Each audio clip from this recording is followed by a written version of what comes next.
Sir, এই জায়গা যত জমি দেখতেছেন সব আমাদের। এই যা আছে একবারে, এখানে যা আছে সব।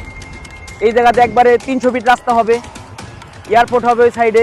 এদিকে ঢাকা বিশ্ববিদ্যালয়ের মতো ফরিদপুর একটা বিশ্ববিদ্যালয় হবে। এদিকে যা জমি জমা আছে সব আমাদের। 600 ফুট রাস্তা হবে, 600 ফিট রাস্তা একবারে 4 লেন 4 লেনের রাস্তা হবে। ভাই এদিকে কি বিমানবন্দরও হবে? ইনশাল্লাহ পরিকল্পনা আছে, হবে। ভাই এখানে তো ধানের ক্ষেত। এখন তো আপনি ক্ষেত দেখতেছেন, কাল হবে সিটি। ভাই কোম্পানির কি কাগজপত্র আছে? কাগজপাতি নিয়ে কোনো সমস্যা নাই, কাগজপাতি একদম ওকে।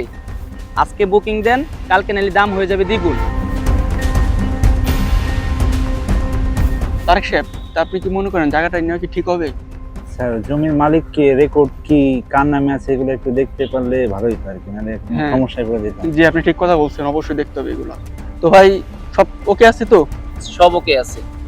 চকচকে কথা শুনে জমি কিনবেন না। কোম্পানির অনুমোদন, মালিকানা, রেকর্ড এবং সকল কাগজপত্র যাচাই করে তারপর সিদ্ধান্ত নিন।